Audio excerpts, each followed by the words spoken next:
from Augusta. You're watching News 1226 at 11. Celebrations of life this evening for victims in the Appalachia school shooting. We hear how school resource officers are playing a part in Georgia schools in just a moment. Good evening, I'm Hallie Turner. Emily, this weekend has been beautiful, and I'm not your typical pumpkin spice latte fan of all of it. I do have Ugg boots. No shame in my game. I will wear them till I'm probably 100. Love them, same pair since I was 14. But I don't think it's that time yet. But it really, the weather this weekend had me feeling like I should go buy a pumpkin spice latte.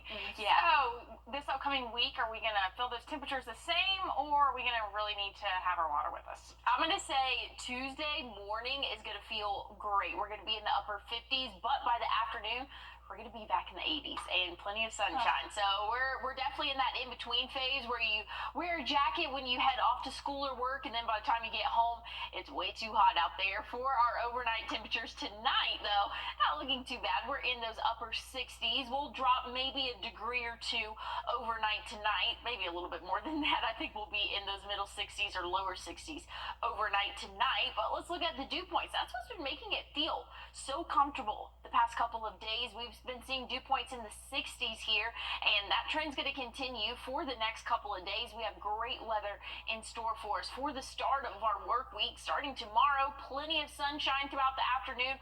We'll warm up into those middle 80s, though, by around 3-4 p.m. tomorrow. Plenty of sunshine. Those winds coming from the east-northeast at about 10 miles per hour. So it might give us a little bit of a cool down there, but cooler temperatures are in the forecast, and rain is also in the forecast. I'll have it broken down for you coming up soon. Thanks, Emily. The Columbia County Sheriff's Office says 3 people have been arrested in connection to a shooting in Appling where a 6-year-old was shot in the arm. Deputies have arrested 35-year-old Ronell Lansby, 33-year-old Jasmine Curry, and 32-year-old Calvin Robinson. According to deputies, all of this transpired around midnight. When they say they arrived, Jasmine Curry told them that her 3 children, ranging in ages from 2 to 14, were in the back of her car, and her 6-year-old had been shot. She also told them she had cocaine and a handgun in the car as well. Ultimately, deputies say shots were fired from a car between Robinson and Lansby. Curry is charged with endangering a child and a DUI.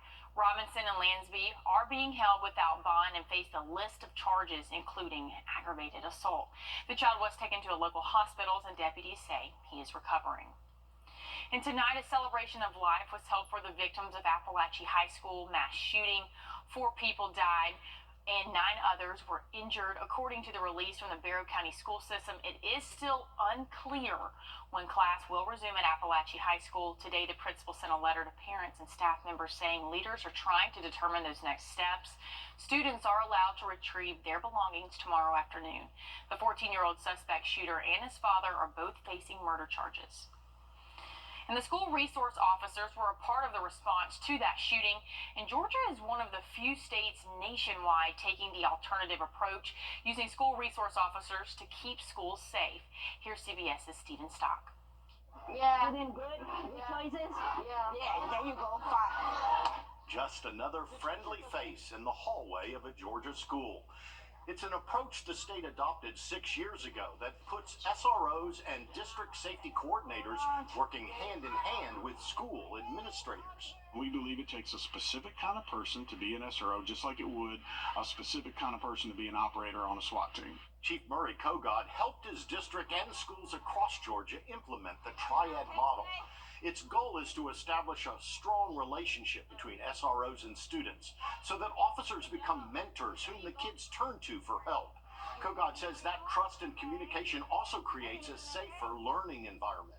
They're becoming a resource, not just a response. So that's kind of what we emphasize in the triad model.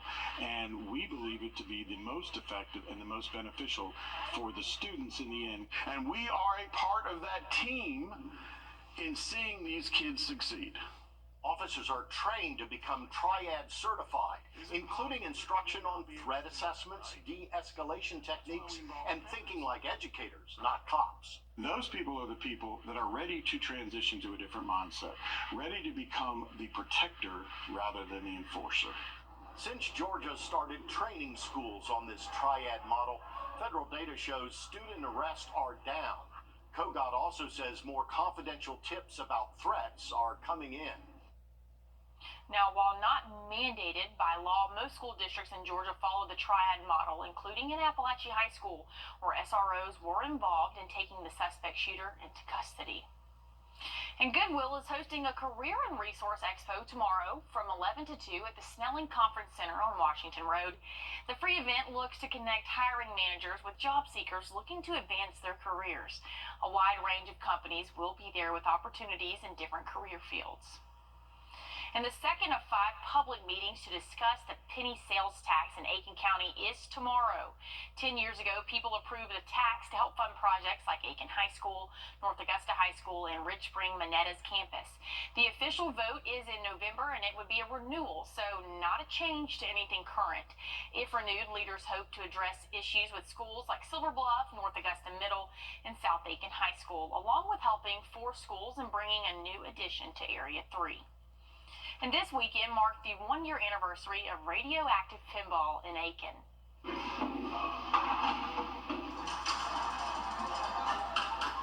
Now they opened a new room, doubling its space, and are in process of finishing up a mural. I actually got to interview owners Aaron and Eric Edwards. Tongue twister there. Aaron and Eric Edwards. Earlier this year, their love for pinball actually started in their living room during COVID and became sort of a passion project for the two. It was a very aggressive timeline. We had about 3 weeks to the opening. So how great would it be if we could get electricians in here and get this open for the anniversary event? We opened this place with 62 games, and my goal was to, at the anniversary, at the 1-year mark, have doubled that to have 124 games. And we came really close. Again, it was a short-term thing, and we're right at 120. Now, Edwards says his daughter was able to work on the mural there for 3 days. The new room will be closed this week as they finish working on it. And at the end of this month, they are starting leagues, with Edwards saying it's a good, fun competition to help bring people together. Well, that looks like a lot of fun there. Hey, maybe by the end of the week, you might need to have some indoor activities because we're tracking some rain in the tropics due to a tropical system, and I'll tell you more about it coming up. Answers to your legal questions. Dollar loyalty cash reward. Stop by Palmer Equipment Company at 708 North Bypass West in Washington, or visit us online at palmerequipmentco.com. When you visit or work with Parker's Kitchen, your support makes a difference. You've helped us rank as best workplace in America. None of this happens without you. Thank you. The search is on for a Kentucky suspected gunman considered to be armed and dangerous. They have stopped the search tonight due to dark conditions, but authorities say the area where the suspect, Joseph Couch, is believed to be will be contained throughout the night. Officials say he shot into traffic off an exit near I-75 in the town of London, Kentucky, injuring 5 people. They're placing crews at key positions in the heavily wooded area as they wait until the first light in the morning, with the sheriff's office acknowledging the stress the situation has placed on the community. As this continues, it becomes more stressful for the community. It becomes more stressful for the officers that are there because we're looking, and we're trying to find him, and we haven't found him, and it's just stressful for everybody. Now, the sheriff says they've also recovered a gun, they've found the suspect's car, and that it looked like to be a planned event. One of the possible witnesses says she was caught in the crossfire on I-75. But I was driving down the middle lane of I-75, and all of a sudden we heard like a loud, it sounded like an explosion almost, and we both jumped in our seats, and, you know, we were like, what just happened? And my initial thought, it sounded almost like a rock came through my window or something like. She says she thinks that a truck in front of her was actually shot and that her vehicle was hit by the ricocheting bullet. And it's a pivotal week in the race for the White House. Tuesdays. And there was a new debut at the box office. Was Beetlejuice able to get the top spot from Deadpool? Find out right after the break. Kamala Harris.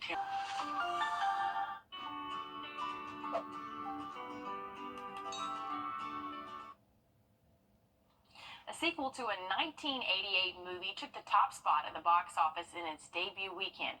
Rick DeMiguela has the top 5 countdown. It's been a long time. Yeah. It Ends With Us stayed at number 5 this weekend on ticket sales of $3.8 million.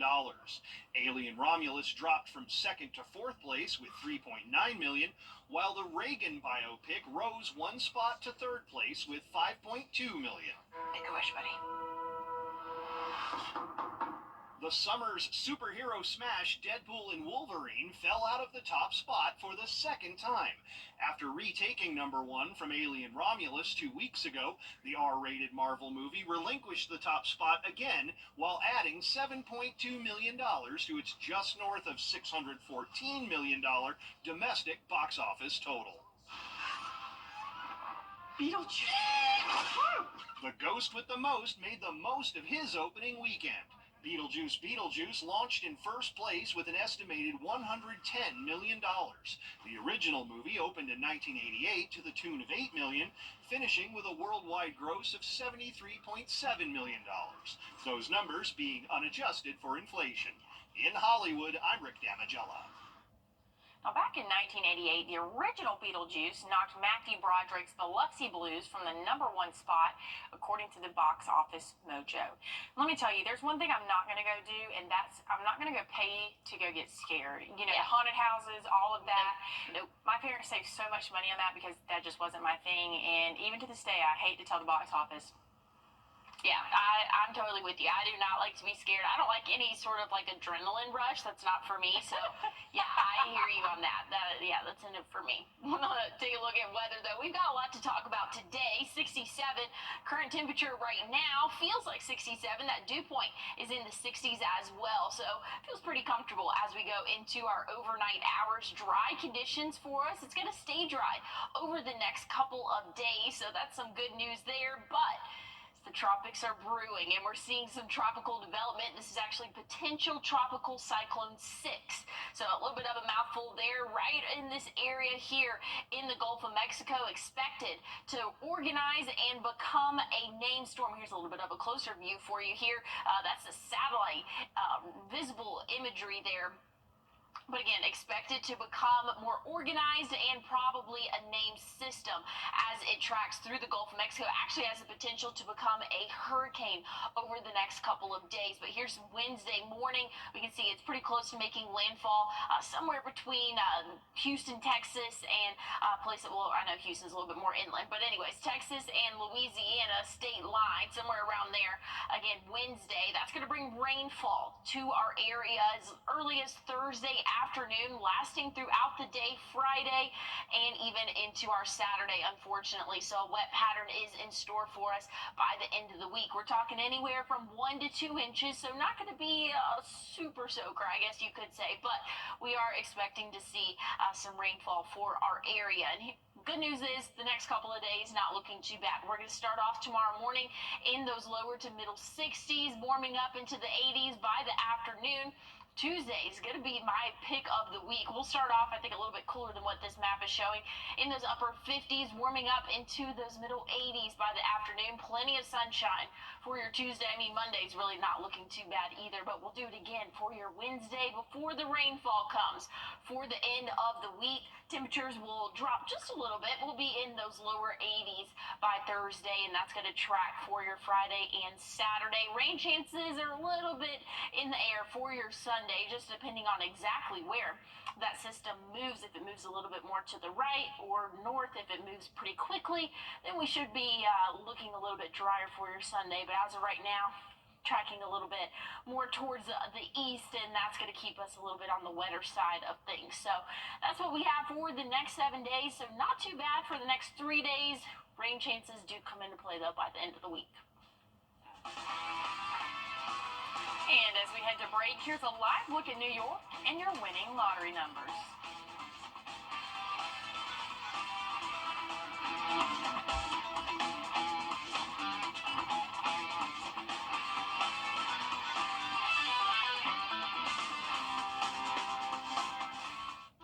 We all know cause.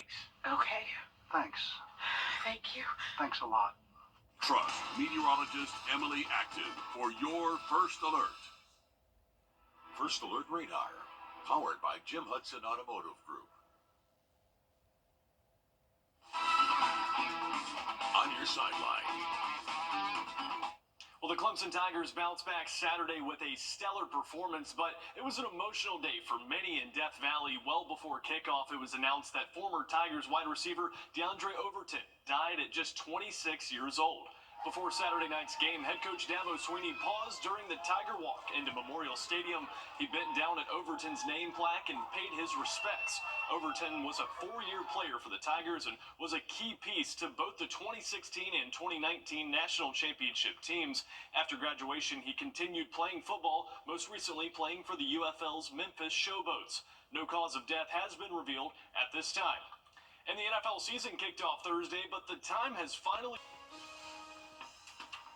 Well, we didn't have any measurable rainfall today, and that trend's going to continue for the start of our work week. Rain chances are in the forecast, though. I'm going to send things over to Studio B for a quick check on roll call. Well, you've heard of the Hatfields and the McCoys. How about the landlords and the tenants, Chase? That's right. Tonight we have an expert that's going to come in and help you understand what your rights and obligations are as a landlord and also as a tenant, and what you need to do to stay on the right side of the law in case there's a dispute. We'd love to hear from you, whether you're on one side or the other, at 844-706-1212. We'll be right back. This right here is store. Well, not too bad for our work week. Starting off with great conditions. We'll start off in those lower to maybe middle 60s overnight tonight, dropping off into the upper 50s for your Tuesday, and then we'll warm up in the afternoon hours to those middle 80s, and the same thing will go for your Wednesday. Rain chances come into play, though, as early as Thursday afternoon, and that could last throughout the greater part of the day Friday, even into Saturday, and that's due to some tropical development that's expected to impact us here again by the end of the week. But overall, not too bad of a start. I'm holding on to Tuesday, though. That's going to be my pick of the week. Oh, I can't wait for the weather. Coming up, don't go anywhere. Law calls are coming up right after this. See you soon.